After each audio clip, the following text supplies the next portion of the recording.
अस्सलाम वालेकुम रहमतुल्लाहि वबरकातुहू।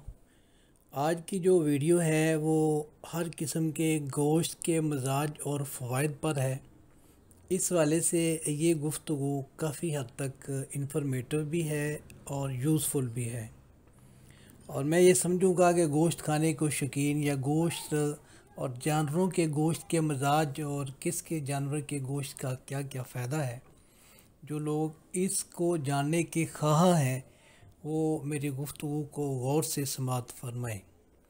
और इससे पहले जो वीडियोस बन चुकी हैं वो अपनी जगह पे अहमियत की अमल हैं। बलगमी मिजाज वाला अगर बंदा है, उसने गोश्त किस तरह खाना है ताकि उसे फ़ायदा हो, या गर्म मिजाज वाला बंदा है, या खुश्क मिजाज वाला है, या बवासीरी तजाबियत मिजाज वाला है, वो एक मैं अपना हक़ समझता था कि जिस तरह मैंने अपने चैनल पर बहुत सी तहकीकाती वीडियो डाली हैं जो अल्हम्दुलिल्लाह इससे पहले यूट्यूब पर नहीं थी। मसलन अगर किसी के पेट में दर्द है तो उसकी रीज़न क्या है, क्या दर्द बवजह असाब की इन्फेक्शन है, या पेट दर्द की वजह उज़लात की इन्फेक्शन है, या पेट दर्द की वजह एपिथेलियल टिश्यू या ग्लैंड की इन्फेक्शन है। तो तिब्बी कुतब में भी इस तरह की तहकीकात नहीं मिलती और यूट्यूब चैनल पर भी इससे पहले नहीं थी। तो बहरहाल मैं गुफ्तगू को मुख्तसर करना चाहता हूँ कि जो गोश्त है, जिस्म के ऐसे अज्जा जिन्हें उज़लात, मछलियाँ और बोटी कहते हैं, गोश्त कहलाते हैं।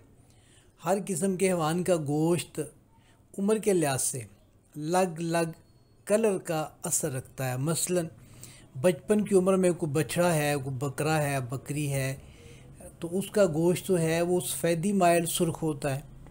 जब जवान जानवर हो जाता है कोई भी, तो फिर सफ़ेदी की निस्बत सुर्खी ज़्यादा आ जाती है और बुढ़ापे में गोश्त इंतहाई सुर्ख हो जाता है।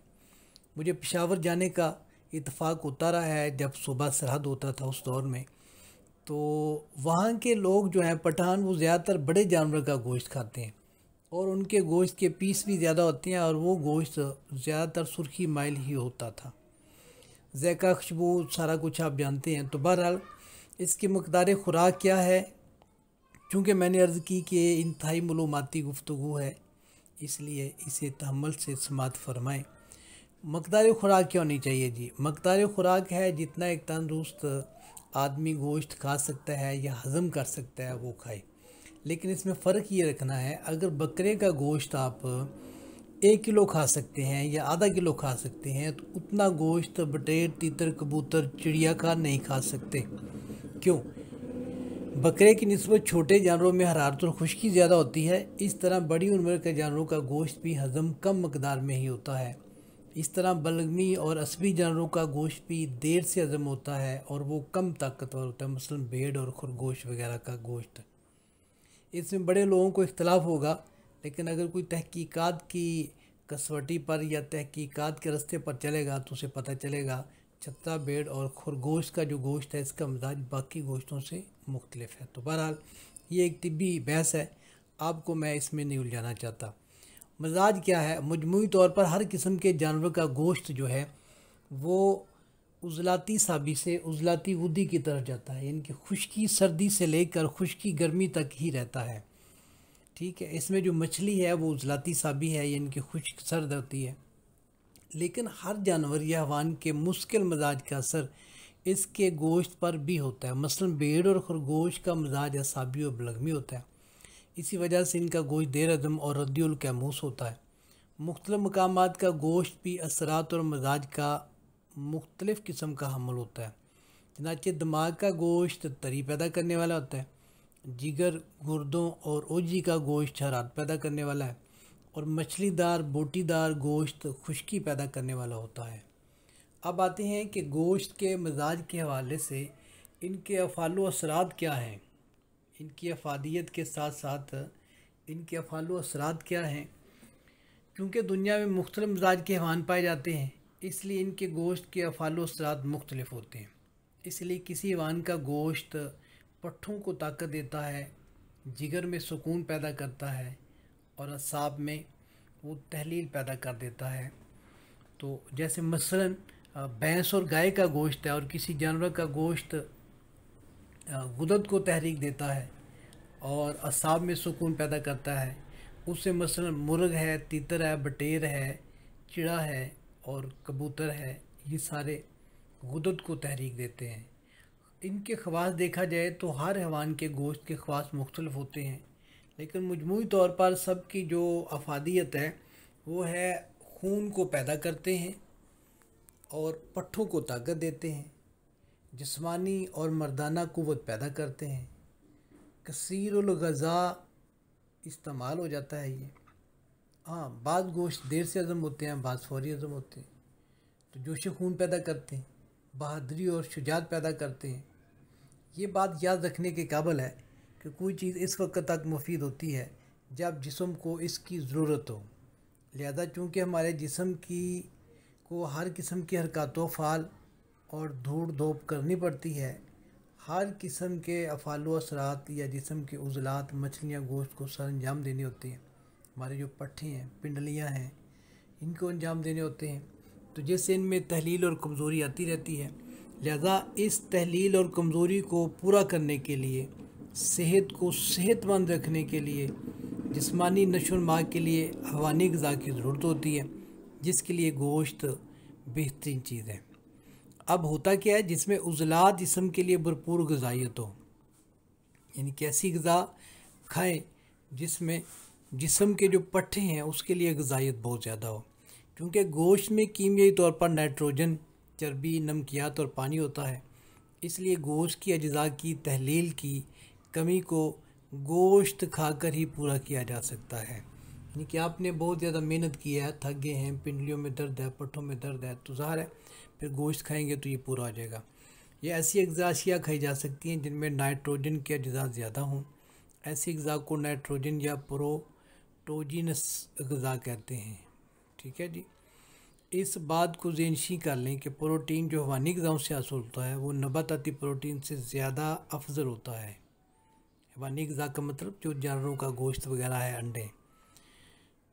तो याद रखें, हमें मुसलमान होने की हैसियत से ऐसे जानवर का गोश्त खाना चाहिए जिसकी इजाज़त इस्लाम ने दी हो। गोश्त ताज़ा और छोटी उम्र फरबा जानवर का हो। छोटी उम्र का ये मतलब नहीं कि 6 माह का बछड़ा ज़िबा कर दो, 1.5, 2, 3 साल तक का हो। ठीक है, इसमें किसी किस्म का ख़मीर नहीं होता, ना होना चाहिए। गोश्त खोरी के मामला में अगर हम गैर मुस्लिम बरादरी को देखें तो ताज्जुब होता है। हिंदुस्तान की बाज़ खाना बदोश कौमें टिड्डियाँ, सांप, कछुआ तक खा लेती हैं। चीन के बाशिंदे कुत्ता, बिल्ली, चूहे वगैरह खाते हैं। फ्रांस के लोग मेंढक, केकड़े, मरगूब और बड़े शौक़ से खाते हैं। अफ्रीका के वैशी लोग बंदर और लंगूर वगैरह खा लेते हैं। और दुनिया में बाज़ लोग आदमखोर भी हैं जो इंसानों का गोश्त खाते हैं। तो बहरहाल ये मुक़ोला बिल्कुल दुरुस्त है, इंसान वही होता है जो कुछ वो खाता है। क्योंकि गोश्त बिलफिल उज़लात पर असर डालता है, पट्ठों पर उज़लात पर असर डालता है, इसलिए इसके मुसलसल इस्तेमाल से जोश खून पैदा होता है, ब्लड हाई होने लगता है, तबीयत जो है वो जज्बाती होने लगती है, गुस्सावर, वहशत वाली, और मिजाज माइल बेहवानियत होने लगता है। तो नफ्स अमारा को ये तहरीक देता है। गोश्त के ज़्यादा खाने से रूह हवानी पैदा होती है। अब नफ्स अमारा को ये ताकत देता है, बढ़ाता है, तो रूह हवानी ज़्यादा पैदा होती है। ये भी एक लंबी गुफ्तगू है, बहरहाल इसको हम यहाँ से स्किप करते हैं। तो बहरहाल गोश्त ज़्यादा खाने से खुदगर्जी और नफसानियत बढ़ जाती है। लेकिन ये याद रखिए, इसमें कोई शक नहीं कि जंगजू कौम के लिए एतदाल के साथ गोश्त खाना ज़रूरी होता है। ये वजह है कि फ़ौजी जवानों के लिए हफ्ता में 2 दिन गोश्त का वक्फा इसलिए दिया जाता है ताकि एतदाल कायम रहे। 1997 की गालबन बात है, 26 सिंध यूनिट ये आर्य बाज़ार लाहौर से कसूर में वाघा बॉर्डर तो नहीं बल्कि ये जो बॉर्डर एरिया है दरिया सतलुज का, उसके करीब गई थी पूरी यूनिट। उसमें बॉक्सर भी थे, कराटे वाले भी थे, कुश्ती वाले, वेट लिफ्टर और कबड्डी वाले सारे लोग शामिल थे। तो हफ्ते में उनके यहाँ 2 दफ़ा गोश्त पकता था, उनका शेड्यूल था ये वाला। तो बहरहाल फ़ौजियों के लिए ये इंतहाई ज़रूरी है क्योंकि उन्होंने महाज़ों पर रहना होता है। तो बहरहाल ये भी एक अलग बहस है, इसको छोड़ते हैं। तो अब जिन लोगों के मैदे कमज़ोर हैं इनको गोश्त का कीमा करके खाना चाहिए और अच्छी तरह गला के खाना चाहिए, गला हुआ कीमा हो। अभी क्या है कि इससे जिस्म में खुश्की के असरात बढ़ाने के लिए गोश्त भून कर खाना चाहिए। ये मैंने एक अलग वीडियो भी बनाई थी बलगमी अमराज वाला, अगर जिस्म में बलगमी मादा ज़्यादा है, तरी ज़्यादा है, लेस ज़्यादा है तो गोश्त को भून कर खाना चाहिए। आम इस्तेमाल के लिए शोरबे वाला गोश्त या इस तरह का कोई और यखनी टाइप बना लिया जाए तो ये भी ज़्यादा मुफीद होता है। हम चूँकि शिकार पे जाते हैं तो सर्दियों में ख़ास तौर पर, तो मेरे साथ एक मुफ्ती मूसा साहब होते थे, तो वो अक्सर मुझे यही कहते थे कि आप इनकी यखनी बना के पिया करें। तो उनकी जो बात है बिल्कुल मुफीद है।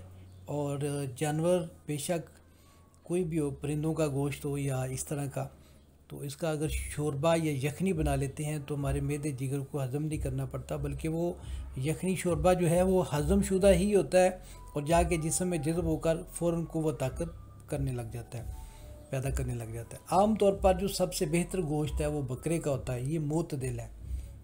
आप कबूतर का गोश्त खाते हैं इंतहाई खुश गर्म है, लेकिन बकरे के गोश्त के अंदर ये इतदाल है। इसके बाद गए भैंस के, और 1-2 साल बच्चे का गोश्त बतौर दवा बेहतरीन है। कबूतर का गोश्त फाल्ज लकवा के लिए बेहतर होता है। जोड़ों का जो गोश्त है, जोड़ों का, बल्कि जोड़ों का हम ना कहें, जोड़ों का गोश्त जो है वो यखनी के लिए सबसे बेहतर है। इसके अलावा अगर आप पट्ठों की ताकत को बढ़ाना चाहते हैं, मर्दाना क़ुव्वत पैदा करना चाहते हैं, तो जोड़ों का गोश्त इसके लिए बड़ा मशहूर है और गुजरांवाला का शहर भी इसके लिए मशहूर है। इसके अलावा ज़ोफ़े बा, दमा बलगमी या बलगमी खांसी या हरारतो गुरीदी की कमी और इस तरह के मरीज़ों के लिए गोश्त जो है वो देसी मुर्ग का बहुत अच्छा होता है। नौजवान और फरबा बकरी की कलेजी से जो है, ये जो सोकड़े के मरीज़ होते हैं, कमज़ोर बच्चे हैं, इनको बड़ा फ़ायदा हो सकता है। तो बहरहाल गोश्त आप खाएँ बेहतरीन तरीके से, भून कर, गला कर, कीमे की सूरत में, पेट भर कर, जैसे भी आप खा रहे हैं। तो इस बात को ख्याल रखें कि खैरुल उमूर औसातुहा, एतदाल जो है इसको हाथ से कभी ना जाने दें। अगर गोश्त खाने के लिए वो हज़म नहीं हो रहा, कोई मसला आ रहा है, तो इसके लिए मैंने आप अहबाब के लिए कहवा पहले से ही अपलोड कर दिया है। अगर आप महसूस करते हैं गोश्त खाने से गर्मी बढ़ती है तो कद्दू, टिंडे, देसी तूरी, पेठा या कोई और इस तरह की सब्ज़ी मिला लें जो गोश्त की हरारत को कम करे या इतदाल पर रखे। ठीक है, तो ये ठीक है। और जिन लोगों के अंदर कमज़ोरी, बलगमी मादा बहुत ज़्यादा है, लेस है और ब्लड लो रहता है, हर वक्त गिरे रहते हैं, तो ज़ाहिर है करेले और कीमा क्या टेस्ट है और क्या ये दवा भी बनती है और ग़ज़ा भी बनती है। तो बहरहाल मैं ये समझता हूँ कि जितनी भी बंदा गुफ्तगू तहकीकात करके कर ले, फिर भी उसमें कमियाँ रह जाती हैं। अगर कोई कमी है तो वो मेरी गलती है या मेरी कम इल्मी है। मैंने इस चैनल पर सर से पाँव तक तमाम अमराज का इलाज, तमाम अमराज की वजूहात, अलामात, नुस्खा जात, परहेज़ और ग़ज़ा कौन सी खानी चाहिए, सब कुछ अपलोड कर दिया है। आप ज़िंदगी में कभी भी किसी वाले से परेशान हो तो आप इस चैनल से इस्तिफ़ादा हासिल कर सकते हैं। तमाम वीडियो जो हैं वो सारी की सारी दयानतदारी से अपलोड की गई है। किसी नुस्खा को छुपाने या बिगाड़ने की कोशिश नहीं की गई। तमाम वो नुस्खा जा दिए गए हैं जो मुजर्रब हैं। इस चैनल को सब्सक्राइब करके रखें ताकि मेरी हर आने वाली वीडियो अब तक पहुंचती रहे। अल्लाह हाफिज़।